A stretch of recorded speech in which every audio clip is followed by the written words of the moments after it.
obrigações incorporadas ao E-Social. Eu já contei quem está envolvido nesse projeto, né? Então, quais são as obrigações que estão incorporadas ao E-Social?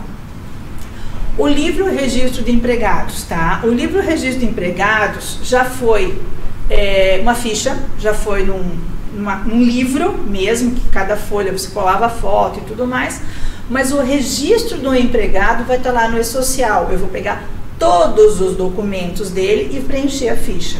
Se a ficha estiver incompleta, vai validar? Não vai, tá? Não tem.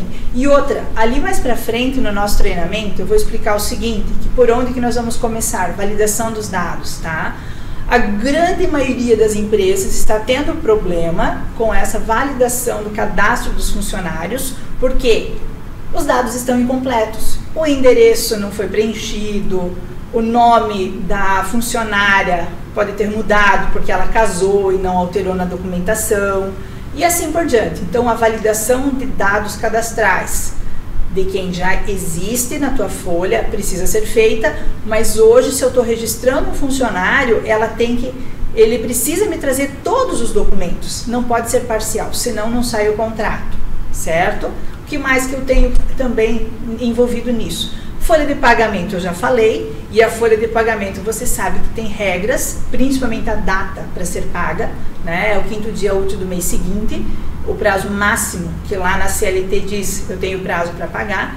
E aí, hoje em dia, eu tenho um sistema de folha de pagamento, onde eu emito as guias de recolhimento de tributo, eu emito os olerites, emito o relatório da folha, aí sai um arquivo que eu vou processar o FGTS, recolher as informações da Previdência, isso vai estar tudo no E-Social, tá? Então vai estar todas essas informações ali no E-Social, certo? Só lembrando que vai ser uma plataforma onde, uma vez que você está informando esses eventos, o próprio processamento pode acontecer por ali. E isso, teu RH, ou então até o escritório de contabilidade que você contratou para fazer, ele já está sabendo disso.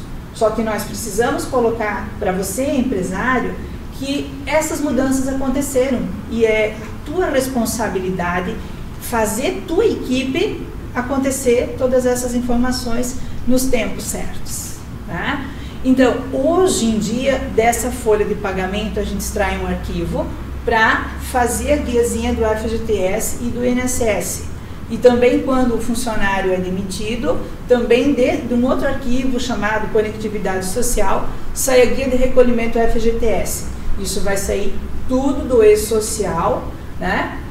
O que nós temos hoje também, alguns municípios adotam para homologar folha de pagamento, a rescisão Homolognet, tá? Então, isso também é do E-Social. Nós temos o CAGED, o Cadastro Geral de Empregados e Desempregados. Até o dia 7 do mês seguinte, eu normalmente preciso mandar um arquivo onde dizer assim, ó, contratei tantos, demiti tantos. Tive tantos funcionários no início do mês, final do mês fechei com tantos funcionários. Também eu tenho um arquivo para mandar, é uma obrigação que o escritório de contabilidade ou o teu RH tem para enviar. Isso vai ser incorporado no E-Social, tá? Nós temos a RAIS. O que é a RAIS? A RAIS é a informação anual digamos assim, de todas as informações de salário do teu funcionário, né? Para que serve a RAIS? A RAIS vai alimentar o sistema da Caixa Econômica que paga o PIS, aquele abono PIS de um salário mínimo para quem ganhou em média 2 salários mínimos no ano anterior, tá? Essa RAIS, escritório de contabilidade, tem um período ali no início do ano, de janeiro, início de março, mais ou menos assim, para informar, para mandar esse arquivo. Vai sair também tudo do E-Social. O que nós temos também, a DIRF. A DIRF é uma declaração do imposto de renda retido na fonte. O que é essa DIRF? Os escritórios de contabilidade ou o teu setor contábil fiscal, ele prepara a DIRF com todas as informações das retenções do imposto de renda dos teus funcionários. Isso é mandado para a Receita Federal e é com base nessa DIRF que se tira o informe de rendimentos que vai compor a tua declaração de imposto de renda. Só que existem regras. Nessa DIRF, por exemplo, eu só vou mandar informações de funcionários que ganharem acima Quem está obrigado a declarar imposto de renda, 29 mil e pouco. Então, só iriam informações de funcionários que ganhariam acima disso. Agora, pelo e-social, vai a informação de todo mundo, inclusive aquele cidadão que trabalhou meio período e está recebendo em torno de uns R$500 por mês, para aquele período que está trabalhando, está lá, a Receita Federal está sabendo. Quando ele tirar o informe de rendimentos dele, vai estar essa informação ali. Ou, eu ainda acredito que tudo isso vai se encaminhar para lá na frente, nós olharmos lá na Receita Federal, no ECAC da Receita Federal, e o que vai acontecer? Eu simplesmente vou confirmar as informações que a Receita Federal já tem. Da onde que a Receita Federal já recebeu? Através do e-social, de todas as informações que já foram enviadas. O que vai incorporar no e-social é a CAT também. A CAT é a comunicação de acidente de trabalho. O que acontece? Quando acontece um acidente de trabalho, mesmo que seja acidente de trajeto, certo? A empresa é obrigada a preparar esse documento, que ele vai ser feito em várias vias, onde vai uma para a Previdência, outra vai lá até no médico que vai atender, enfim, tem toda uma destinação, tá? O que acontece? Essa CAT vai ser informada pelo e-social. Então, quando eu vou tirar o formulário, né, para entregar pro meu funcionário, né, aquelas tantas vias, que uma via vai para lá, ele já vai sair do e-social, certo? Vai sair dessa plataforma com aquela autenticação, igual a nota fiscal eletrônica que eu já comentei. Então, assim, o prazo você está cumprindo, que dia foi o acidente? Quantas horas depois você fez essa CAT?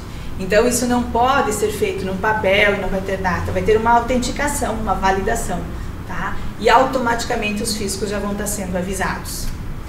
Existe hoje em dia também uma obrigação das empresas, principalmente para quem trabalha com funcionários em condições insalubres ou algumas situações nesse sentido, o PPP, Perfil Profissiográfico Previdenciário. Para que serve esse PPP? Quando o cidadão vai se aposentar, principalmente aposentadoria especial, tá? Esse PPP, ele tem toda uma descrição da atividade que esse cidadão prestou na empresa. Ele mudou de função, daí naquela função não precisava IPI, na outra precisava, e assim por diante, tá? Então, isso tudo vai estar sendo alimentado pelo e-social. Depois eu vou voltar a falar de PPP, mas de qualquer maneira, assim, só para você entender quais são as obrigações que estão incorporadas ao e-social, tá? Então, assim, ó, nessa fala que eu fiz, desde o registro do empregado até o PPP, vocês prestaram atenção que nós, como escritório de contabilidade, ou mesmo o setor contábil que você tem dentro da tua empresa, cada obrigação dessa tinha uma data definida e um jeito diferente de entregar? Todas elas estão incorporando no e-social, e o e-social, no caso, o que vai acontecer? Ele é uma plataforma única de envio de informações. É desse e-social que, no caso, vão ser tirados, emitidos, impressos todos esses documentos.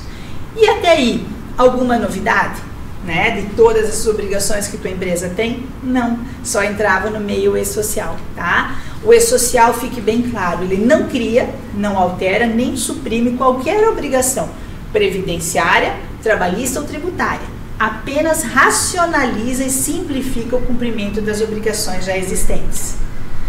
Quais então são os benefícios desse e-social? Na realidade, assim, ó, permitirá ao empregador atuar com maior transparência e segurança jurídica, porque tem uma rotina, um roteiro certo para o RH cumprir as obrigações. Para o funcionário, né, ele vai ter uma maior segurança de que os direitos deles estão sendo cumpridos, né? E, por fim, haverá uma maior dificuldade no cometimento de fraudes, porque vai estar tudo amarradinho, tá? Não tem como dar um jeitinho, já expliquei e tudo mais, tá? Então, esse seria o maior reflexo do e-social.